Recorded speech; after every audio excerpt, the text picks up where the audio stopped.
When we talk about witches today, you might picture a tall pointy hat, a broomstick, maybe even green skin.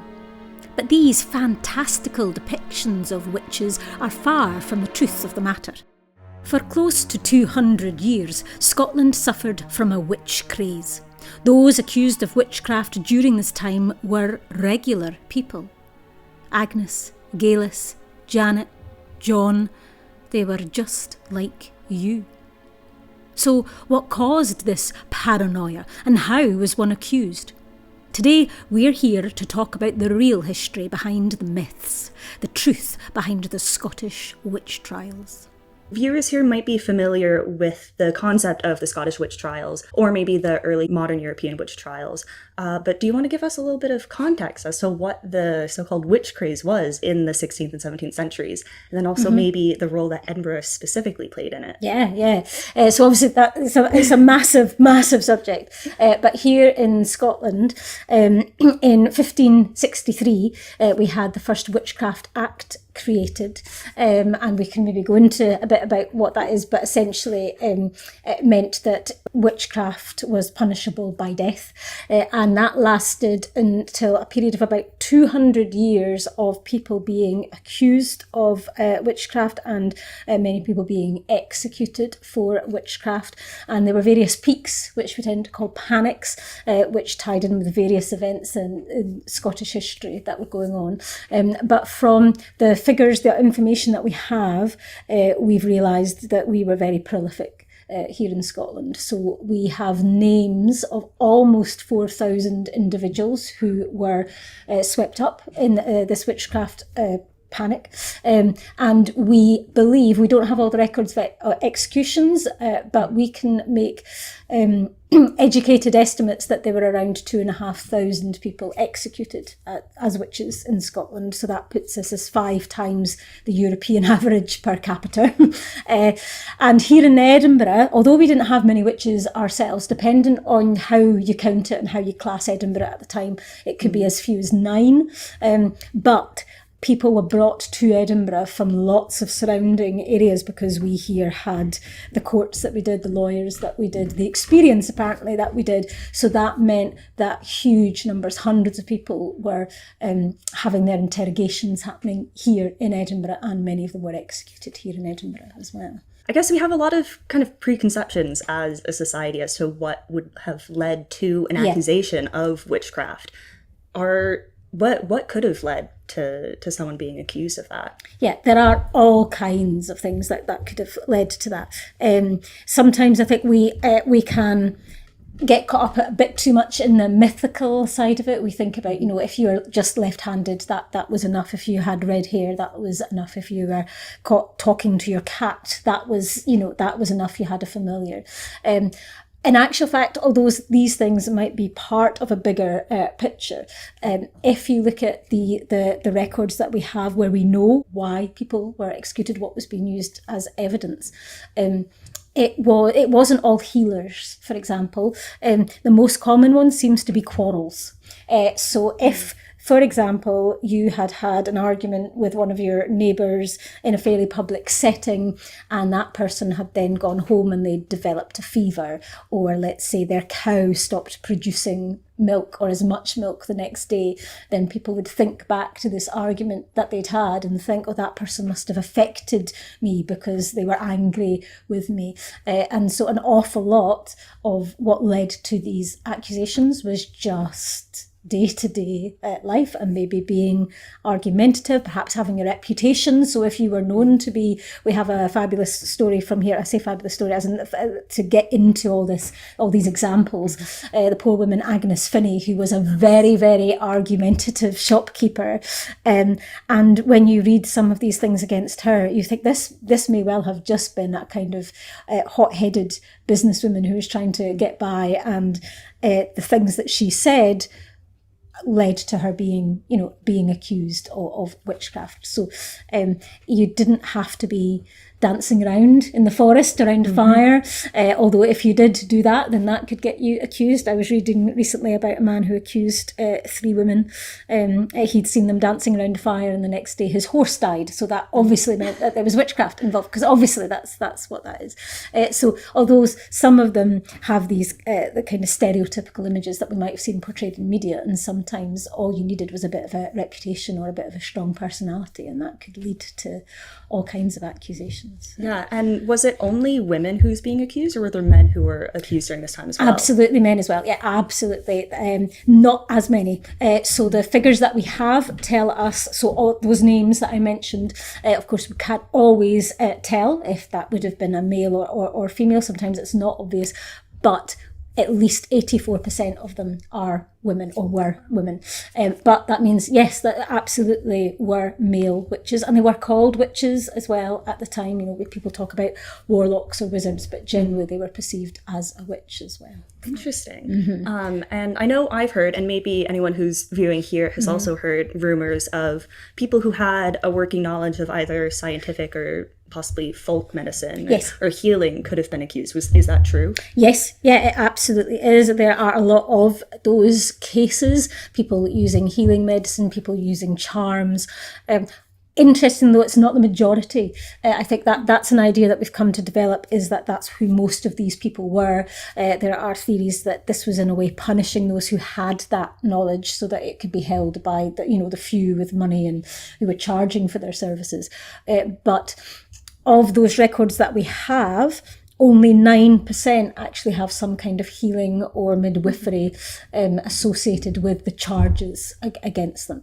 But they are absolutely things. So when you read through this database that was created by the University of Edinburgh, where they collated all these sources, you can find amazing examples of people, curing people, using charms, using rituals, or just using what looks, to us like same medicine we use today.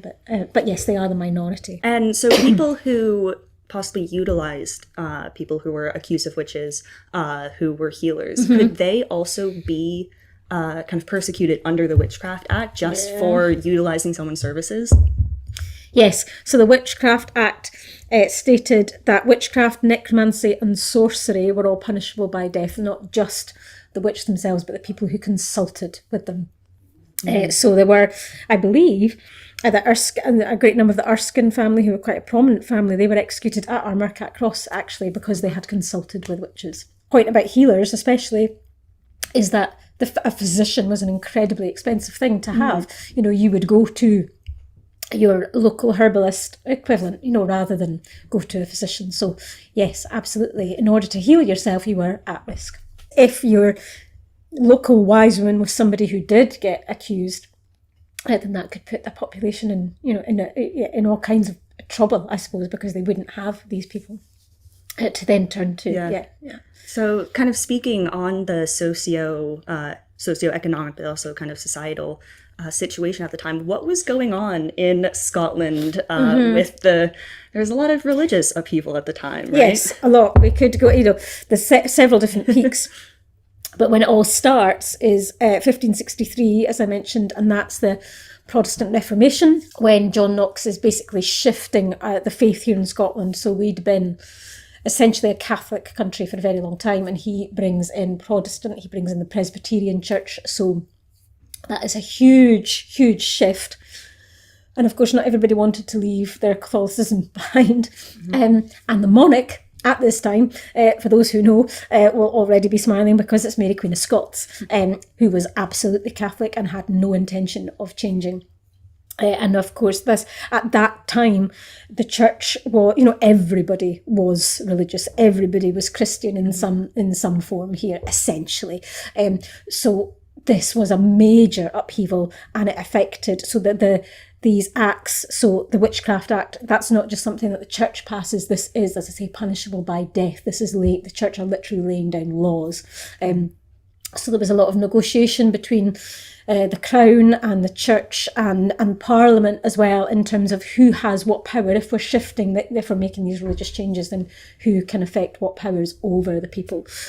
So people were living in real in this state of not really knowing what was coming a lot of the time, as well as being told that you have to change your faith. And there was this idea of godly discipline that came in with this, that we were meant to, in Scotland, be God's new kingdom on earth. This was the new Jerusalem. This was as closest as to heaven that you could get on earth, and that therefore everybody in Scotland had to live as godly life as possible. And you were responsible not just for your own behaviour, but the behaviour of your family. So you had to go home and make sure that your family were reading the Bible and eating only what they were meant to eat on the days that they were meant to eat it, and then you weren't working on the Sunday, and you weren't using icon. All these religious practices you had to be enforcing, essentially, and that involved everybody around you as well, so your neighbours. So everybody was living in this stage of looking out for anything that wasn't godly and knowing that they should report it.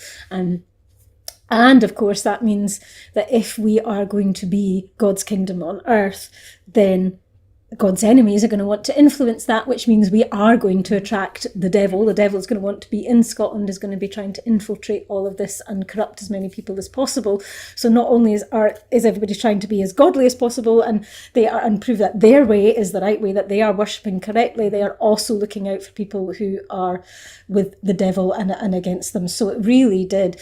And then in later periods in 1600s, we have monarchs trying to change the way that religion is practiced again. So we literally have periods in our history where the people and the king are literally fighting back. We have civil war, we have in the 1640s, on top of all of that, we've got famine and we've got plague. So it would have, for this period of time, a great deal of it would have felt apocalyptic in some ways to a lot of these people.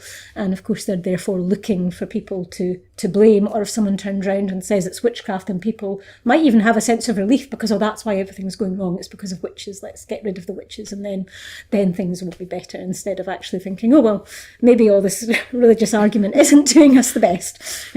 Yeah, and speaking of monarchs and kind of their role in this, James VI played quite a large role in this, right? Yeah. So he, son of Mary Queen of Scots, was probably, safe to say, a very paranoid man, worried, obviously, after your mother being thrown off the throne and then beheaded. He would have been worried about conspiracies against him. He's going to inherit the throne of England, so he's a very powerful man. So he believed that there were all kinds of plots against him, including some witches that were against him. The North Berwick Witch Trials, an awful lot of that was directed, or he believed, towards him.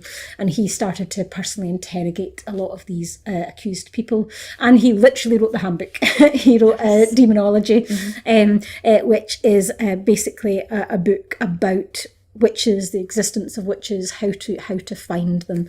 And he considered himself the expert in this land on how to deal with witches, essentially. So yes, when that's at the top. So even though there was a man writing around the same time who was trying to disprove witchcraft, he's really interesting. He was even going to he was writing things in the book about, this is how you do this particular magic trick. This isn't witchcraft. It's literally like a kid's magic trick book that you would get today, saying that you can do this trick this way, and it's not witchcraft. But when the king is saying there are absolutely witches, and this is one, and this is one, and this is one, and I found them, then it was very hard to argue against that, right? Because he's the king. So that would have just fueled all this belief even more. Yeah. Anyone who has been to Edinburgh and has spent maybe some time along the Royal Mile, you know that there are a lot of statues and monuments everywhere. We have a lot of men as well. Very, very few women. So is there anything in the city that commemorates all of these people? That you said, 82%? 84% female. 84%. So yes and no. There is a beautiful object right up by the castle esplanade. It's on the wall of the former reservoir. So it's called the Witches Well. That was commissioned by Patrick Geddes, and it is a monument to those accused of witchcraft. And it, as I say, it's a beautifully crafted object. It has two sides of witchcraft on it, if you like. It has a kind of beautiful looking young woman and a kind of older haggard woman. It has herbs on it that are sleeping draughts or poisons, depending on the quantity you use. It's got the hands of healing on one side, the evil eye on the other. It has a snake which represents both healing but also, Eve's serpent.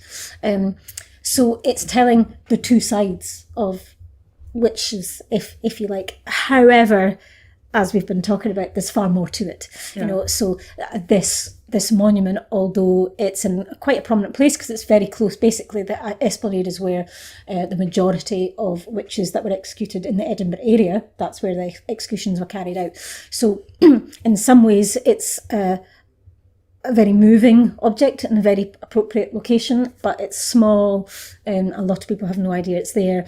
It doesn't pay tribute to all of the stories. It focuses very much on this herbalism, which, as we've already talked about, that's the minority.